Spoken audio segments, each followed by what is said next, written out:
In this video, we've compiled employees on Undercover Boss that got brutally fired. Without further ado, let's get started. Number 1. The General Manager at Checkers and Rallies. I kept hearing the general manager barking orders. You're gonna drop what you're doing. So if you go on overtime, I can take you outside and beat you up, right? In the show's third season, President and CEO of Checkers and Rallies, Rick Silva, decided to work in one of the restaurants of his fast food chain that is one of the largest in the U.S. Rick wanted to get a better idea of how his restaurants are run and the state of his employees.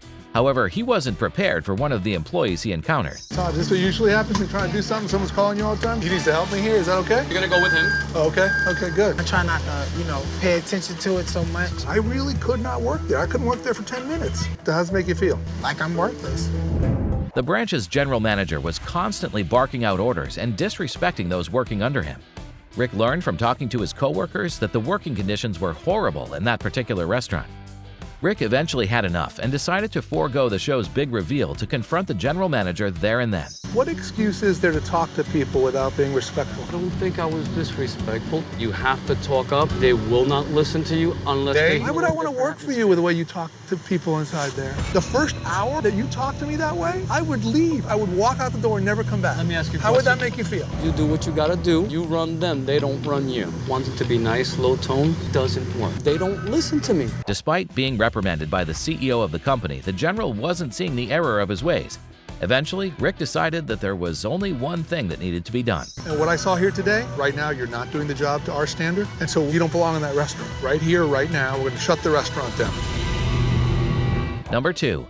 Mike, aka Mark from Family Dollar. I've been with this company for 20 months, and we've done a lot in those 20 months, but I need to learn at the stores. I need to learn at the distribution centers because I'm responsible for taking this company to the next level, and I need to hear from the people that are on the firing line every day how we can do that. While undercover, I'll be posing as Mark. Mike Bloom was the president and COO of Family Dollar when he came onto the show. With the cover story of being a reality TV contestant trying to win money to open his own bar, he started working for his chain of variety stores under the name Mark. Mike decided to work in one of his company's distribution centers. Get it close to the other pallet. Get it close to the other pallet. Whoa. Be careful. Okay. Now you have 5 pallets. Don't kind of be jumpy because they will fall. Just be careful. Be careful. Follow me. Mike was thrust right into the job under some supervision. However, he was having trouble following instructions and driving the machine he was assigned to operate. I was getting a little frustrated because I taught him how to do this, and he still wasn't doing right entering the aisles. Park him right here. Place them right here. I'm trying. Whoa! Look behind you. Whoa! Feet off. Yeah, come this way. You turn it this way, it goes the other way. You turn it that way, it goes... It's very confusing. I'm very frustrated right now. Despite being guided by his trainer, Mike was finding it difficult to get the hang of operating the machine. It got so bad that Mike's trainer decided to take over driving the vehicle. Follow me. Okay. I'm a little afraid about Mark. He just gets too nervous and shaky about things, which is very dangerous. Mike was becoming a liability and a safety risk, leaving his trainer with only one logical course of action. Mark, I gotta tell you this. I wouldn't be comfortable leaving you alone doing this. I will have to, let you go. Just for that? Yeah. I'm sorry. So all that and I get fired just for that one little mistake? Yeah. Really? Yeah. I have to fire Mark for safety reasons. I don't want him to have an accident. Mike is another undercover boss that couldn't perform to the standards needed to work for his own company. Number 3. Michael, aka Gary from GSI Commerce. I'm Greg Rogers, the pack supervisor. How are you? I'm going to take you upstairs to the packing area and hook you up with a trainer and get you going. The area we're going to put you in is 90 units an hour. Hey, Shannon. No. This is Gary. Hi, Gary. I'm Shannon. How are you? Very nice to meet you. You gonna make me good at this? I'm gonna try my best. In the 6th episode of the show, GSI Commerce founder and CEO Michael Rubin donned a disguise to pose as Gary, a new employee in his company. He did this to get first-hand experience of what it was like to work in his e-commerce company. Michael chose to try working as a single line packer at one of his company's fulfillment centers during the busiest time of the year. He was assigned to undergo training with Shannon, who showed him the ins and outs of the job. We're going to scan this barcode here. Yeah. And it'll pop up in the box, and that's our tote number. What I do is I make my boxes from the top down. My product in. How do you know which one to put in? Because it's the one I scanned right here. You are fast to this. You are so fast, it's incredible. Our goal here is 90 an hour, one every 40 seconds. After Shannon taught Michael everything he needed to know, he started packing boxes himself. Go ahead and scan it. You have this down way better than I did. And then put this guy in here. What pace am I going at right now? Fast enough pace? No. It's all about getting a little rhythm is all it is. Michael wasn't performing up to the standards the job needed, but the packing supervisor, Greg, decided to cut him some slack since he just started and was learning. More problems appeared as the day went on, though. Gary, you doing okay? I think I might have a problem. Deep breath, take your time. Uh-oh. Am I doing better? Greg should be around in the next little bit and let us know how you're doing. While Michael was slowly learning how to do the job, he was making too many crucial mistakes. This left Greg with a hard decision to make. Hey, Gary, a couple things here. This one here, we've got the label on the bottom of the box. Obviously, something cannot happen. This one here, the label going over the edge like that, it's never going to read. It's going to kick off down the reject line, down at the other end. That's something that cannot happen as well. Between the issues with the boxes and your numbers, we no longer need your services. Michael was ironically fired from his own company, but at least he got an idea of how hard it was to work for them. Number 4, Shoppers World. I didn't even get past the first rack, and already the scanning gun was choking up, timing out. I mean, I don't know what's going on in my IT department. It's coming up. Oh. Nope. I really need to find out what on earth is going on in these stores. The president and CEO of Shoppers World, Sam Ducey, posed as a new employee in one of his company's discount department stores. He wanted to use Undercover Boss to gain a new perspective on how they could make improvements to their operations.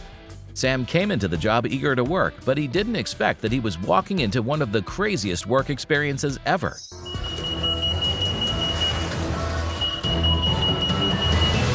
What's going on? Somebody stole something. Unfortunately, they were too late to get to the door. Too late? It's too late. Well, where's security? We're the security. Minutes into Sam's shift, someone stole an item from the store.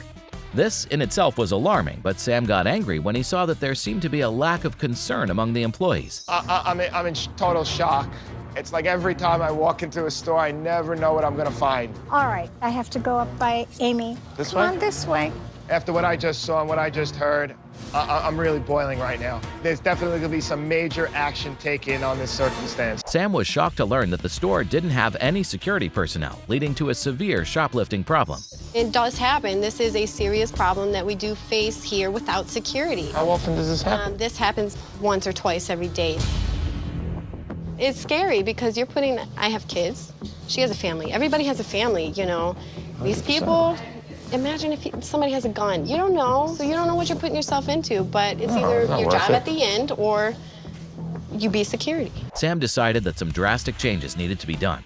He called up the person in charge of the store to demand that improvements be made immediately. Do you realize they just got robbed? I was just in this store. Yeah, I had no idea. I watched it. I wasn't even in the store for over an hour, and there was already a thief. Wow. It's just a disaster. This store is getting robbed every day. It's out of control, out of control. While no one was fired on the show, based on how badly the store was being run, we can be sure that some people lost their jobs after the episode was filmed.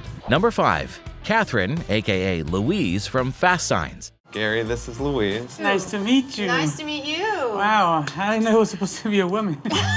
Well, you know, women can work too. Of course, but nobody even suggested a she, he, or anything. Catherine Monson, the president and CEO of Fast Signs, appeared on the show in Season 3, Episode 12. She went undercover in her company that offers custom sign and graphics products. She wanted to get up close and personal with her employees so she could learn how her company could improve its operations. Catherine took the identity of Louise, an applicant to the company. She quickly got to work with the installer, Gary, who gave her some hands-on training for the job. Let's measure this Tape out. measure. So we're gonna mark. We're gonna tape it all the way across. About the center. All right. All right. So we peel it back. Only as far as the tape.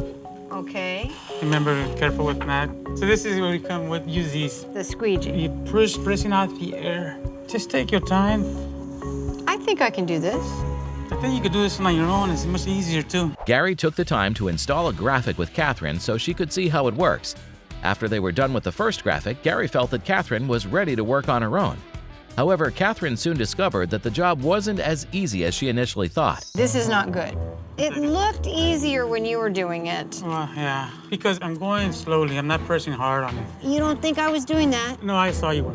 Well, I mean... This comes with experience and practice and also patience. No one ever accused me of patience. It seems like Louise is a little bit out of her comfort zone. She's kind of impatient. We all have the idea of stickers just peel and stick, and when it comes to something as a car, you can't just paste it on. It seemed like Catherine lacked the patience to do the job properly, but Gary still gave her a chance. Later in the day, Gary took Catherine out on an off-site installation job.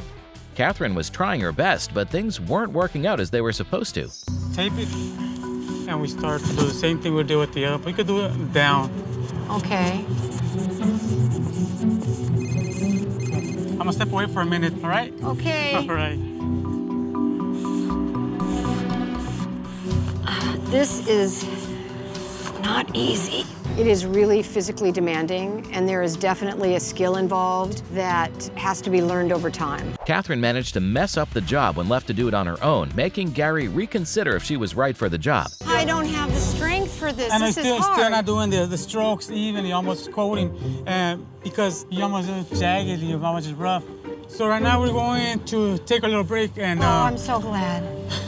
I would not hire Louise. I think Louise might be suited for a job, maybe a desk job, maybe not so hands-on. Catherine is one of a rare few undercover bosses who couldn't make the cut in their own company. These aren't the only times employees lost their jobs. Click now to see undercover bosses that brutally fired employees.